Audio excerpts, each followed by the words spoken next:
Ahora sí, buenos días mi gente, un gozo estar acá ese domingo más con vosotros para compartir un poco de ese momento tan importante de nuestro servicio. Acá estamos en lo que es el centro de lo que hacemos, cuando dejamos de cantar y dejamos de hablar y pasamos a escuchar un poco lo que dice la palabra de Dios, la Biblia, lo que Dios dice a través de la Biblia, y esa palabra que fue escrita hace más de un milenio. Esa historia pasó muchos años antes de que Cristo naciera, como 400 años antes que Cristo naciera.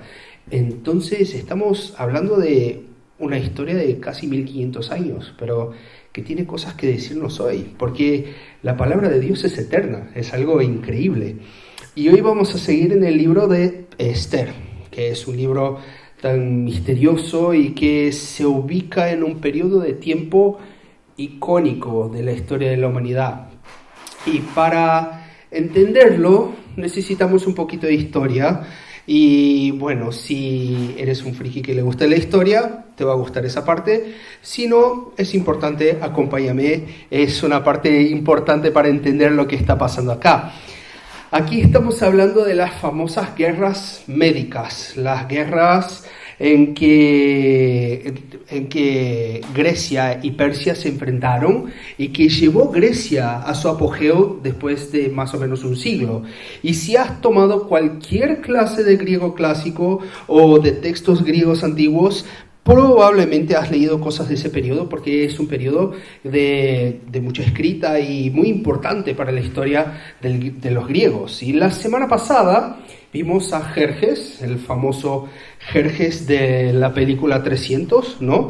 Que era el rey dios de Persia, el poder visible en el mundo, y cómo él se preparaba con toda su potencia para atacar a Grecia. Y entonces, ¿qué hizo? Llamó a todos sus poderosos y le brindó una parranda de 6 meses y exhibió de manera tajante, de una manera indudable, cómo su poder y su influencia eran incomparables a la de cualquier otro mortal. Nadie se le podía comparar, nadie se le acercaba. Él tenía todo poder, todas capacidades y exhibía eso.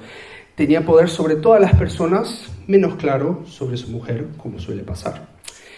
Y bueno, ¿cómo será que le fue a ese tal soberano visible de toda la tierra en sus batallas? ¿Cómo será que le fue después de 6 meses de fiesta, animando a toda la gente? Bueno, si eres uno de los frikis de textos griegos, que hay que ser muy friki, más que para ser de Star Wars y conmemorar el 4 de mayo, ¿no? El 4th of May.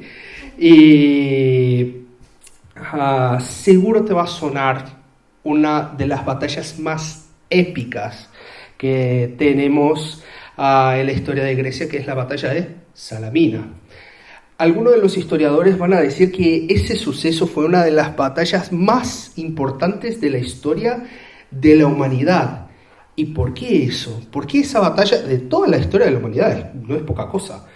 Eso fue porque en Salamina y luego en las batallas de Platea y de Mícala, el ejército persa fue inicialmente rechazado y luego derrotado por los griegos, abriendo paso para el desarrollo de la potencia griega, que más o menos un siglo después, con la venganza de Alejandro Magno, conquistaría a Persia, daría vuelta a la tortilla y conquistaría casi todo el mundo.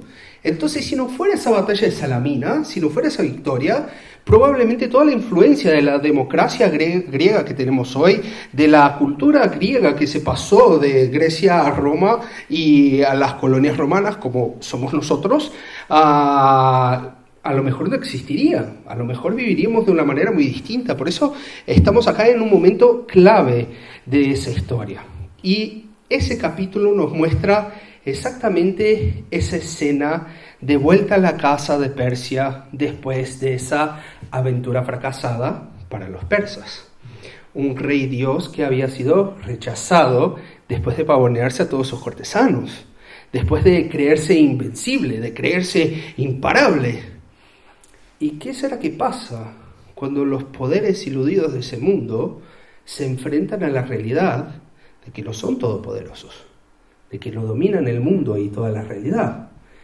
¿Cuáles son las consecuencias de esos sucesos para sus dominados?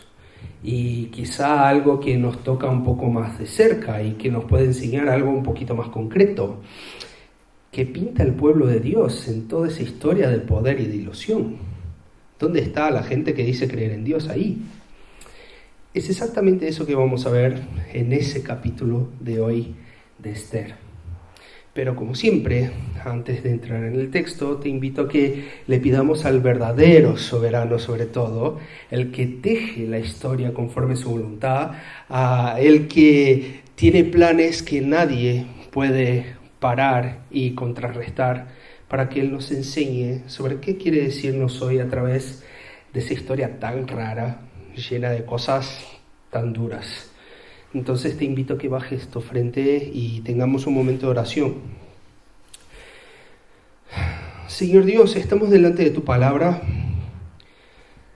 delante de una escena que nos suena violenta, mismo asquerosa, pero que creemos que tiene mucho que nos enseñar hoy, o que enseñarnos hoy. Señor, te pedimos que hables a través de tu palabra y que nos muestres nuestra verdadera condición, que nos muestres tu inmenso poder a pesar de nuestras luces y nuestras sombras, que muestres cómo tu amor, mismo que invisible, controla nuestras historias, aun cuando nosotros somos incoherentes. Ayúdanos, Señor, a escuchar tu voz esa mañana. Edifica tu iglesia a través de tu palabra. Ayúdame a no molestar mucho en ese momento, pero que se escuche tu voz, que se oya tu verdad. En el nombre de Cristo te lo pedimos. Amén. Amén. Bueno, vamos al texto. Vamos a ver lo que nos cuenta esa historia, ¿sí? Tenemos el rey de vuelta a su palacio. Un rey que se depara con una realidad. La realidad que él es vencible. La realidad que su voluntad no siempre es hecha. Así como no lo fue con la reina Vasti, que la semana pasada lo vimos, que rechazó un orden del rey, la única persona que había presagiado con su propio rechazo, el rechazo que el rey tendría militarmente. La única persona que había sacado pecho para decir, tú lo mandas en todo.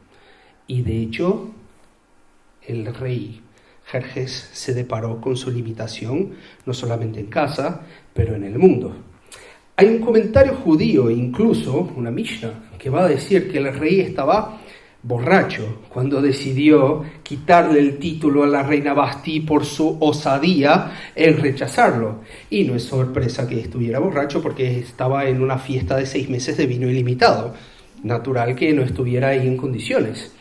Mas cuando recuperó el sentido, mandó a matar los consejeros que lo habían llevado a esa decisión.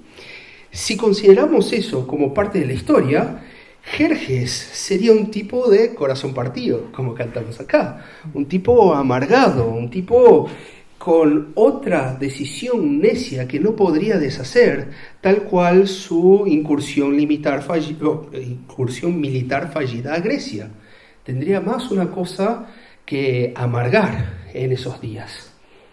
Pero un rey que se cree Dios, como era Jerjes, como era Asuero, su nombre judío, no puede dejarse llevar por cosas dignas de simples mortales, como andar amargado y derrotado. Él va a vengarse. Él tiene que mostrar su poder. Él va a mostrar que sigue siendo soberano, que sigue haciendo lo que le da la gana. Y claro, siempre va a haber alguien que es muy adulador, aprovechándose de la situación para traer una solución y para quedar bien. Su venganza sería contra su propio imperio, que le había fallado en darle una victoria militar, que le había fallado en darle una victoria emocional adentro de casa. ¿Y cómo él se vengaría? Se vengaría quitándole sus hijas más hermosas y llevándolas como esclavas. Y esa parte, especialmente si ya la has escuchado cuando eras un niño en la iglesia, en historias bíblicas, o si veías cuando eras chico a VeggieTales, que eran historietas de la Biblia como si fueran con vegetales, y esa historia se cuenta de una manera tierna, de una manera como si acá estuviéramos delante de un baile de gala, de un concurso de belleza, y que las niñas y las chicas entran como por voluntad y felices de estar ahí, ¿no? Pero eso era mucho más brutal. Eso era mucho más brutal. Aquí no estamos hablando de algo al estilo Cenicienta con un príncipe dorado buscando a su amada, a alguien que estaba enamorado. Acá tenemos algo que se parece más a los Juegos del Hambre. Tenemos algo que se parece más con ofrendas de cada distrito a su capital. Personas que serían entregadas a la capital como un pago por su incompetencia. Las jóvenes eran quitadas a fuerza de sus hogares, en general de la pobreza de sus hogares. Eran llevadas a una ciudad que podría llegar a ser tan lejos de su casa como Madrid de Moscú. Era una locura. Las puntas del imperio de Persia eran lejísimos y se les daba de comer de lo que era mejor que se conocía, se le daba todo confort, se le daba todo cuidado, todo alimento, así como en los Juegos del Hambre. Se trataba con todos los lujos de la capital, pero en cambio se les quitaba la libertad. Nunca más veían a su familia, nunca más veían a su tierra. Serían literalmente violadas por Jerjes y usadas como él quisiera. Y entonces, después de eso, serían cerradas en un harén, vigiladas por eunucos por siempre. Nunca podrían casarse con otro, nunca tendrían sus propias familias, nunca podrían volver a casa. No son más que ofrendas, no son más que víctimas del poder abusón de alguien que se cree Dios pero no es. Y uno puede pensar, wow, eso es brutal. ¿Cómo puede suceder eso? ¿Cómo puede ser que en algún momento de la historia de la humanidad eso pasara? Pero bueno, nuestra sociedad ha cambiado en muchas formas, pero no tanto en su contenido.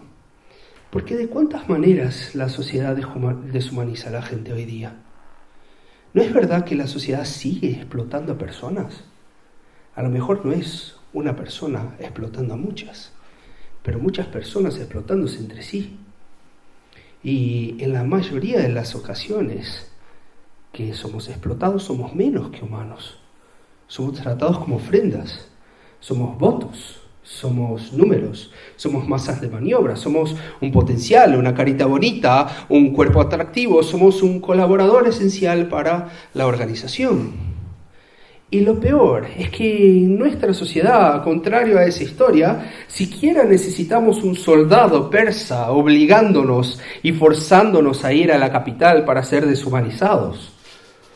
Estamos en una sociedad en la que la no creencia en Dios es algo natural, en que filosofías que cuestionan el valor intrínseco del ser humano son bienvenidas. Filosofías que dicen, bueno, a lo mejor el humano no es tan importante, son abrazadas. En que la falta de sentido absoluto para la existencia es tomada como algo que tiene sentido, paradójicamente. Y la consecuencia de eso es adecuarse a esas narrativas de ese sistema. Y lo que nos pasa es que, bueno, si tengo que gastarme la vida en un trabajo que me cuesta a mi familia, bueno, adelante, lo hacemos, es lo que hay para hoy. Si tengo que enseñar mi cuerpo para conseguir más visitas y me gusteadas, bueno, lo hacemos. Lo que importa es conseguir saciar esa necesidad que tengo en mi corazón. Si tengo que aislarme para consumir entretenimiento que me cuesta salud y me cuesta el dinero que tengo, adelante, quiero un poquito de dopamina para olvidarme de mi sufrimiento. Si tengo que evadirme de la alegría y del gozo de disfrutar de una nueva fase de la vida con la mujer que embaracé, para seguir un ideal de disfrute infantil que se me impone en la sociedad, bueno, la dejo y por supuesto me voy con mi vida. Y si tengo que librarme de una vida que me hará la vida más difícil por creer que lo bueno de la vida es tener la vida fácil. Ya mismo lo hacemos. Pues la pregunta es, ¿quién nos obliga a hacer eso? ¿Dónde está el Jerjes que nos obliga a hacer eso? ¿Dónde están los soldados que nos deshumanizan? ¿Quién dice que te tienes que dejar de lado lo que Dios dice que eras para imitar lo que la sociedad te impone y lo que la sociedad te dice que va a ser feliz? Equilibrio entre trabajo y descanso, entre la familia y la sociedad, entre lo que es íntimo y lo que es público, y la base de tu propia dignidad como persona. Todo eso ya está dado. Dios ya nos lo dice y no depende de lo que diga el poder del imperio secular en el que vivimos. Hay cosas que vienen mucho antes de todas las filosofías que vivimos hoy. Hay gente y hay valores y hay realidades de la existencia humana que preceden estados, que preceden filosofías. Hay cosas que no dependen del contexto que estamos. Dios ya nos las da. Y al escuchar historias como esas, muchas veces nos indignamos y pensamos que si estuviéramos en esa situación, si el emperador fuera a tomar mi hija, yo la defendería, la dejaría lejos del imperio, daría alguna vuelta para conseguir que eso no fuera realidad en mi casa. Pero ellos estaban tan ciegos al poder y a la influencia de aquel imperio, como nosotros no lo estamos con la influencia de nuestro imperio secular, de nuestra sociedad secular. No vemos más qué clase de control y sacrificio se nos exige todo día, en cambio de nuestra humanidad. Cosas que seguramente, en otros tiempos van a mirar hacia los días en que vivimos hoy e indignados van a decir, ¿y no hacían nada para impedirlo? ¿Y la gente no se levantaba para que eso parara? ¿Cómo lo tomaban como una cosa normal? ¿Cómo pensaban que eso podría ser normal? Y bueno, eso estamos pensando de personas paganas, personas del mundo secular, pero seguro el pueblo de Dios debe ser un cimiento y un lucero que no se corrompe con un imperio cruel como el de Persia, ¿verdad? De la misma manera que nada de lo que he dicho sobre la vida en nuestra sociedad secular afecta y se ve en la iglesia, ¿verdad? Bueno, la siguiente parte de esa historia confirmará la alta carga de ironía que hay en esas dos afirmaciones retóricas. A partir del verso 5 vamos al trecho más largo de esa historia. Así dice la palabra de Dios. En Susa, la residencia real, había un judío cuyo nombre era Mardoqueo, hijo de Jair, hijo de Simei, hijo de Cis, del linaje de Benjamín, el cual había sido deportado de Jerusalén con los cautivos que fueron llevados con Jeconías, rey de Judá, en la deportación que hizo Nabucodonosor, rey de Babilonia. Y había criado a Hadasa, es decir, a Esther, hija de su tío, porque era huérfana. La joven era hermosa y atractiva. Cuando su padre y su madre murieron, Mardoqueo la adoptó como hija suya.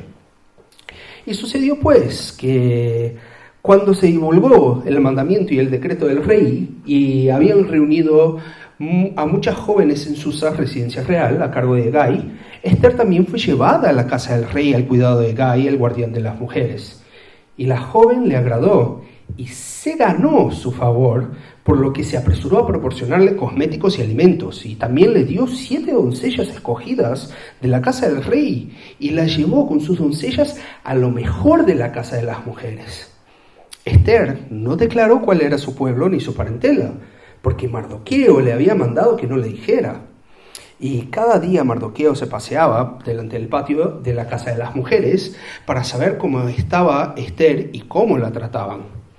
Y bueno, el tiempo de embellecimiento de las jóvenes duraba 12 meses. 6 meses se ungían con aceite de mirra y otros 6 meses con perfumes aromáticos y ungüento para mujeres. Después de ese tiempo, cada una de las jóvenes se presentaba por turno ante el rey Asuero. Cuando una joven se presentaba ante el rey, se le daba todo cuanto pedía, para que fuera ataviada con ello desde la casa de las mujeres hasta la casa del rey. Iba por la tarde, y a la mañana siguiente pasaba a la segunda casa de las mujeres, a cargo de Saasgaz, eunuco del rey, guardián de las concubinas, y no se presentaba más ante el rey, a menos que éste lo deseara y la llamara expresamente. Cuando le llegó el turno de presentarse ante el rey, Ester, hija de Abigail, tío de Mardoqueo, quien le había tomado por hija, ninguna cosa pidió sino lo que le indicó Hegai, eunuco del rey y guardián de las mujeres. Ester se ganaba el favor de todos los que la veían. Fue pues Ester llevada ante el rey Asuero, al palacio real, en el mes 10, que es el mes de Tebet, en el 7º año de su reinado. Y el rey amó a Ester más que todas las otras mujeres. Halló ella más gracia y benevolencia que todas las demás vírgenes delante del rey, quien puso la corona real sobre su cabeza y la hizo reina en lugar de Vastí. Hasta aquí la palabra de Dios. Bueno, vamos a empezar a ver qué hay del pueblo de Dios en esos Juegos de Hambre versión Persia. Y la verdad es que no pinta nada bien, no pinta nada bien. El primer personaje que se nos aparece es un tipo que sería escandaloso para cualquier judío de su tiempo. Un judío llamado Mardoqueo. Y a nosotros no nos suena raro, pero sería algo como si conocieras a una familia de judíos muy ortodoxa y muy centrada en las leyes de Dios, y el nombre de su hijo fuera Mohammed. Es algo que no tiene sentido, es una contradicción en términos. Eso porque Mardoqueo no es un nombre judío, es un nombre persa, en honor al dios pagano Marduk. Era un nombre que honraba a un falso dios, y un judío tenía un nombre que honraba a un falso dios. Un nombre que iba en contra de sus orígenes étnicos y religiosos. Es un señor que tenía el mismo linaje que nada más nada menos que el primero rey de Israel, Saúl. Saúl era del linaje de Cis, de Benjamín, igual que ese señor Mardoqueo. Pero por su nombre uno jamás se imaginaría algo así. Y como si no bastara, el texto nos dice que él vivía en la residencia real, o en la ciudadela, depende de la versión que leas. Es decir, no es que él vivía en Susa, en las lejanías, o él vivía en el barrio de judíos de la capital del imperio. No. Él vivía donde estaba el centro de influencia, el centro de poder. Era un tipo que había rechazado su identidad de pueblo de Dios por la identidad de alguien que estaba muy bien ubicado en el corazón del imperio. Era alguien que había cambiado su identidad. Era alguien vendido. Era alguien que simplemente dijo, es mejor ser persa que ser judío. Es mejor jugar el juego del reino que seguir lo que dice Dios. Él había rechazado volver a Jerusalén para quedarse donde había realmente el poder visible. Él ya podría haber vuelto a su tierra, a su pueblo, pero no. Él quería estar en el centro de poder, en donde estaba el confort, en donde estaba la seguridad. Y él tenía a sus cuidados una prima. Y él le enseñó a vivir esa doble realidad. Porque como prima suya, su tío le había dado un nombre hebreo, Adasa, muy hebreo. Y como buena judía tenía ese nombre. Pero Mardoqueo le dio un otro nombre que honraba una diosa persa, Ishtar, y por eso su nombre, Ester. Mardoqueo había enseñado a su primita a vivir una vida doble, a vivir una vida que fuera tanto como judía, pero que si se quisiera pasarla como persa, nadie se daría cuenta. ¿Y qué hace el judío Mardoqueo cuando viene el imperio a tomar una de las familias, de su familia, para hacer todo tipo de cosas que deshonraba a Dios? Porque van a llevar a una hija de Israel, y no hay medias palabras, para ser violada por un hombre pagano, para vivir como esclava sexual de un impío, para ignorar todas las leyes ceremoniales, todas las leyes alimentarias, todas las leyes civiles que los separaban como pueblo de Dios y lo distinguían como su posesión. ¿Y qué hace Mardoqueo delante de eso? Simplemente la deja ir y le da un consejo buenísimo. Dice que no declare su origen. Dice, mira, si hay algo de judía todavía en ti, no lo digas. Que esconda la única evidencia de que no formaba parte de Persia. Y aquí tenemos un pésimo primer ejemplo. La primera parte del pueblo de Dios que vemos acá, creo que no podía ser peor. Pero acá tenemos a alguien que simplemente ignora, esconde y olvida su identidad para disfrutar de los beneficios de estar inmiscuido en su realidad y en su sociedad secular, en el centro de poder. Pero vamos a la protagonista. Al fin y al cabo, vamos a ver si mejoramos acá viendo la historia de Esther. Es el libro de Esther, está en la Biblia, es el título de la Biblia, ¿no? Ella es la heroína, ¿no? Es el ejemplo de fe que aparece en ese libro de la Biblia, ¿no? Y bueno, muchas veces usamos las Escrituras como una recompilación de ejemplos a seguir, como si fuera una biblioteca de personas que debemos imitar. Entonces escuchamos cosas como tenemos que tener la fe como de Abraham, tenemos que ser fuertes como Sansón, tenemos que ser pacientes como Job, tenemos que ser valerosos como David o sabios como Salomón. Pero leer las historias de la Biblia de esa manera es simplemente irreal, simplemente no se sostiene, porque cada uno de esos personajes tienen sombras profundas que no se pueden ignorar, que no se pueden dejar de ver. Y Esther no es una excepción. No es una excepción. El verso 9 nos dice que Esther se ganó el favor de Hegai y que eso le brindó muchos beneficios, como tener doncellas, como tener un cuarto especial, como tener comida así pronto y cosméticos en el momento que llegó. El verso 15 nos va a decir que ella se ganaba el favor de todos los que la veían. En otras palabras, Esther no era un pajarito apresado, una chica ingenua, pobrecita, en la cautividad del abusón de Jerjes, orando y esperando para que lo mejor pasara, porque ella no sabe qué hacer lejos de casa. No, claramente no. Esther sabía jugar muy bien el juego de poder de Persia. Esther sabía lo que estaba haciendo. La judía Hadasa era irreconocible si no se identificaba, y como ella obedecía a su mentor Mardoqueo y no lo hacía, solo se veía la persa Esther.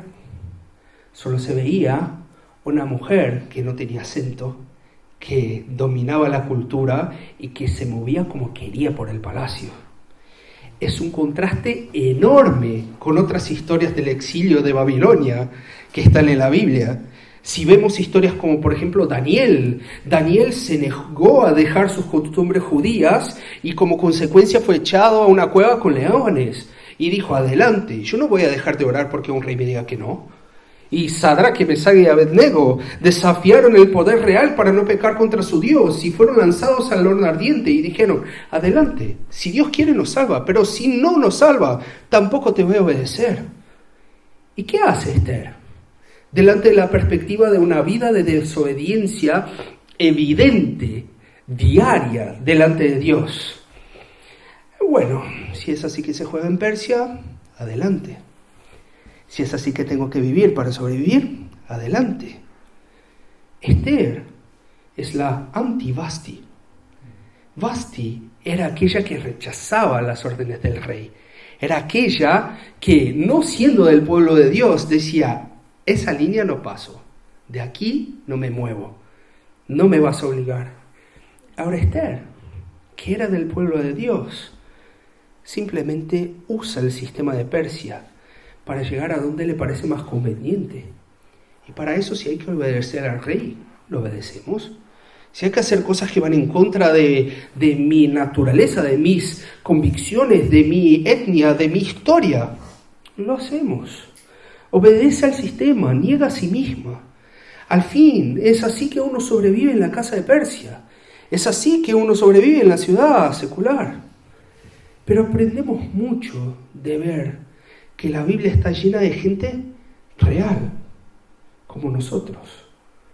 No está con una Esther que está en ayunas, orando y esperando un milagro de Dios, mientras no se mueve de su contexto secular.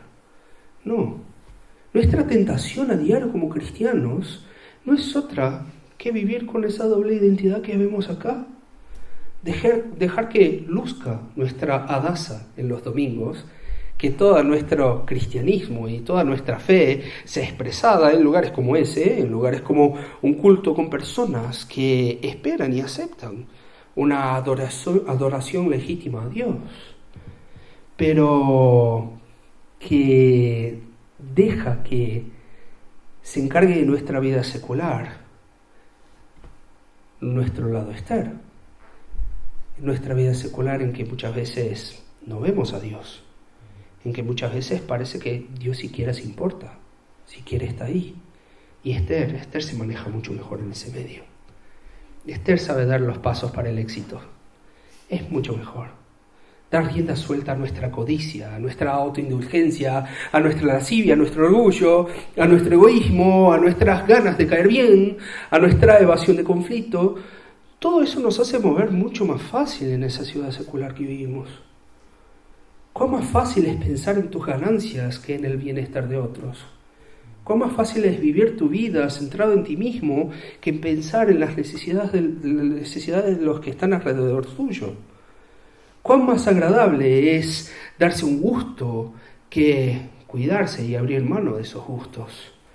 ¿Cuán más bien es sentirse deseado, envidiado, admirado, ver la mirada de codicia a lo mejor de otras personas por lo que uno es, lo que uno tiene, lo que uno dice, cómo uno se porta?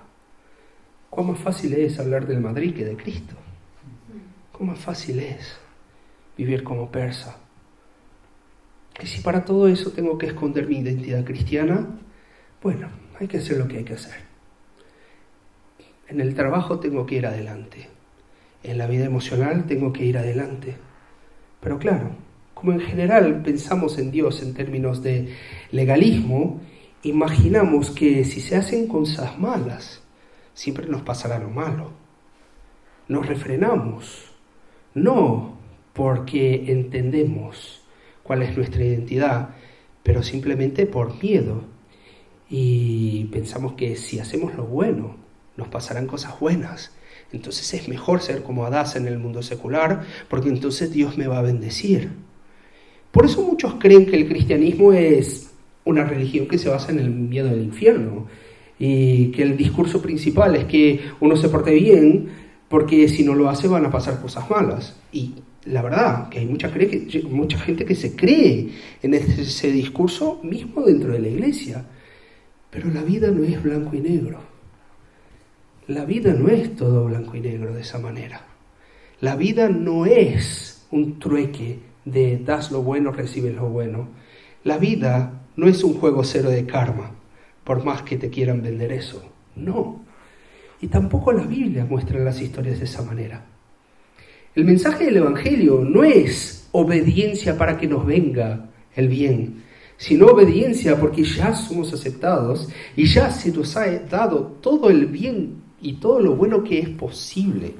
Y no solamente ahora, pero por siempre. Porque al fin hay veces que hacer lo bueno nos va a traer problemas. No nos va a traer cosas buenas. Y hacer lo malo nos pone en gran ventaja. Nos va a traer éxito. Nos va a llevar al centro de poder de ese mundo. Ser fiel te puede llevar al martirio. Ser infiel te puede llevar al centro del palacio real, al lado de la persona más poderosa del mundo. Y no os equivoquéis. Lo que hizo Esther fue malo. Fue infiel.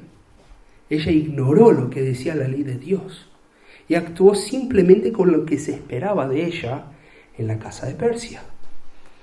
Y lo que vemos es que llegó en donde quería, que llegó a donde buscaba. No era la judía Hadasa luchando por su identidad de hija de Dios, era Esther, la reina de Persia, el reino más grande de todo el mundo. Era la mujer más deseada por el hombre más poderoso de todo el mundo. ¿Y cuál fue la consecuencia de eso? ¿Cómo termina esa escena de un pueblo de Dios que parece que se ha vendido al poder del mundo? Acompáñame en el fin de ese capítulo, a partir del verso 18. El texto dice así: ofreció luego el rey un gran banquete en honor de Esther, a todos sus príncipes y sus siervos. Rebajó los impuestos de las provincias y repartió regalos dignos de la generosidad de un rey. Y cuando las vírgenes fueron reunidas por segunda vez, Mardoqueo estaba sentado a la puerta del rey. Y Esther, según le había mandado a Mardoqueo, no había revelado su nación ni su pueblo, pues ella hacía lo que le decía Mardoqueo como cuando él la educaba. En aquellos días, mientras se hallaba Mardoqueo sentado en la puerta del rey, Bigtán y Teres, 2 eunucos del rey que vigilaban la puerta, estaban descontentos y planeaban matar al rey Asuero. Cuando Mardoqueo se enteró de esto, le comunicó a la reina Esther, y Esther lo dijo al rey en nombre de Mardoqueo. Se hizo investigación del asunto y resultó ser cierto. Por tanto, los eunucos fueron colgados en una horca, y el caso se consignó por escrito en el libro de las crónicas del rey. Hasta aquí la palabra de Dios. Bueno, ¿cómo termina esa historia? ¿Cuál ha sido el resultado de la actitud de Esther y de Mardoqueo? ¿Será que su familia fue punida por su gran pecado?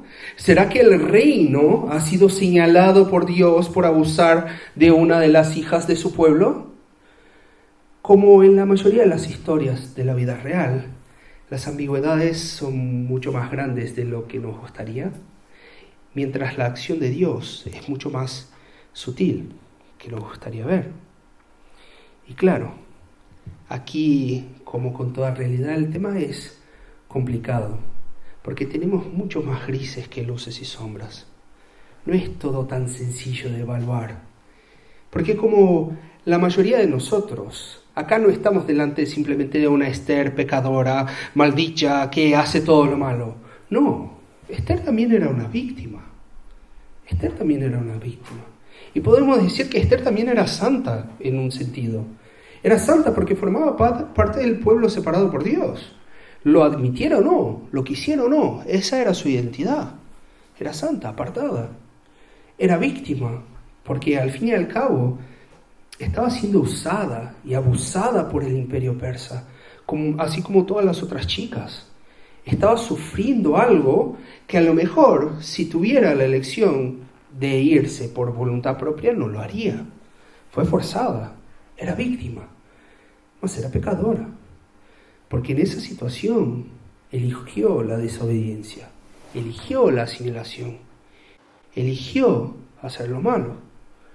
Y aquí vemos un patrón que parece sorprendente al principio, pero que se repite en muchas ocasiones. Dios acá está usando mismo acciones malas, imperfectas y con motivos mixtos para sus buenos propósitos. Las acciones de Esther tienen motivos mixtos, obviamente. Ella estaba usando su influencia, su belleza, porque sabía que era bellísima, para llegar en donde quería. La acción de Mardoqueo, ni te digo. Mardoqueo estaba jugando con su posición en el imperio. Pero ¿cuál fue el resultado de eso? El resultado de eso fue con cosas buenas. Fue los impuestos bajando, regalos dados. Fue liberación para el rey. Gracias a esa situación, Mardoqueo pudo quedar sabiendo de una conspiración en contra del rey. Y lo avisó, y la vida del rey fue salvada. Y el rey quedó en una deuda de honor con Mardoqueo, porque los persas tenían un código muy estricto de honor, castigo y recompensa. Como vemos en ese trecho, los culpables fueron ahorcados y probablemente empalados después de una manera violenta, humillante y ejemplar. Mas los que servían a Persia, las personas que servían a Persia, recibían honores y beneficios como gratitud. Y el hecho de que esa gratitud no aparezca en ese momento, seguramente es algo que deja al imperio en una gran deuda con Mardoqueo. Y él, como alguien muy asimilado de Persia, sabe exactamente la ficha que mueve. Él sabe exactamente lo que está haciendo. Pero el resultado nacionista no es punición, es salvación para el rey. Es cierto que si vivimos como seculares, en un momento el secularismo nos atrapa. Así como vemos con Mardoqueo y con Esther, que vivían como persas y Persia los atrapó. Estaban totalmente enganchados en esa sociedad. Y puede parecer que en esos momentos uno ya ha ido demasiado lejos, que ya es demasiado tarde para ellos. Ya está más allá de toda la esperanza. Ella está casada con un rey impío y pagano. No hay nada más denigrante para una mujer judía.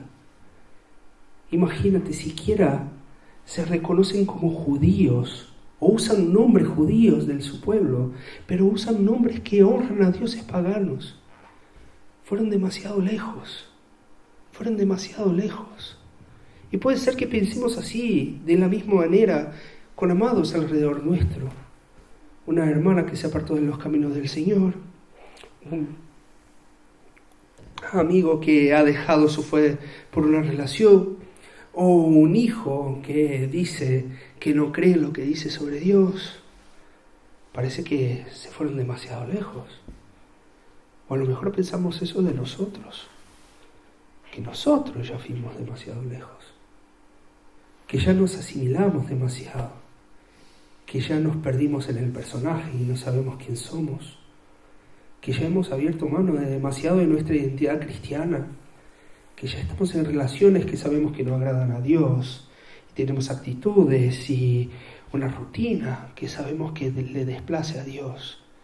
Estamos demasiado lejos, pero nunca es demasiado lejos para Dios. Nunca es demasiado lejos para Dios. Él puede traer bendición mismo de las cosas más viles que podamos hacer, las peores acciones que podamos tener, de la maldad de los hermanos de José, por ejemplo. Dios trajo liberación. Del asesinato cometido por Moisés, Dios levantó un gran libertador. Del adulterio cometido por David, Dios alzó el rey más exitoso de Israel. De la maldad y de la incredulidad de los judíos del primer siglo, Dios conquistó salvación a gente de toda tribu, lengua y nación. Nunca estamos demasiado lejos. Nuestra maldad nunca supera la capacidad de Dios de cambiar la realidad. Porque al fin no somos solo malos. Somos como Esther. Somos santos. Somos víctimas. Y somos pecadores.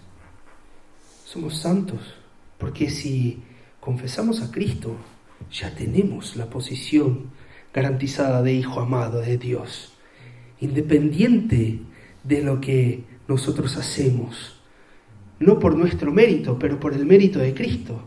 Entonces nuestra posición es de santidad.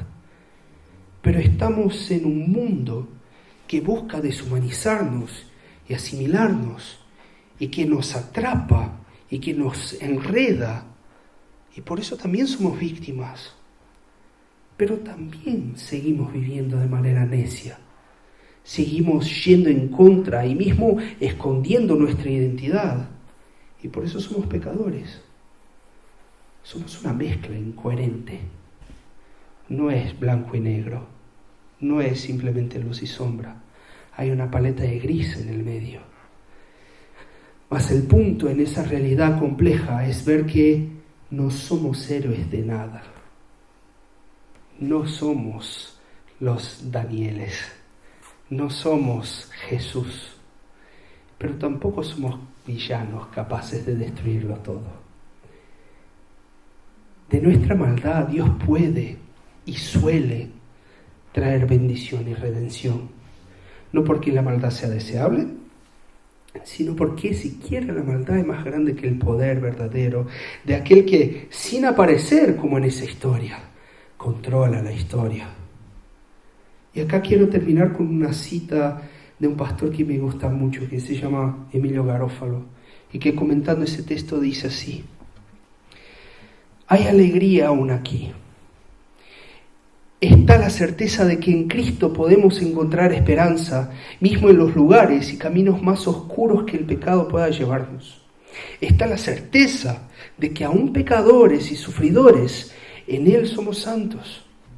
Al fin y al cabo, en Él tenemos nuestra identidad y es liberador que reconozcamos en ese mundo como gente pequeña que erra y que hace de las suyas somos nosotros.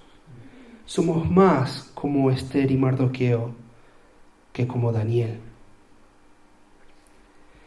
Por eso en esa mañana quiero animarte a abrazar esa complejidad de la vida en la casa secular, de sacarte el yugo pesado y verte como una persona común, con luces y sombras, con cosas buenas y cosas malas. Que eso nos permita arrepentirnos de nuestras muchas sombras, que de hecho las hay.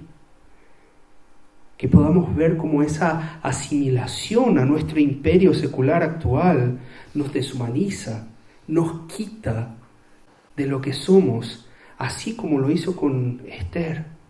Más que podamos estar seguros de que la luz de Cristo es capaz de alumbrar en la mayor de las oscuridades.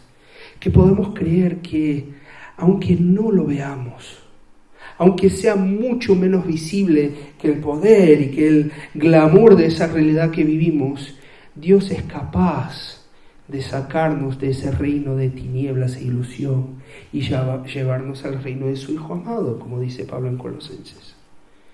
Que sepamos que jamás hemos ido demasiado lejos, porque el mismo Dios que trae vida de la muerte puede traer bien, mismo en medio a tanta maldad. Puede traer verdad, mismo en medio a tanta mentira. Y puede traer libertad, mismo en medio de la esclavitud que nosotros elegimos.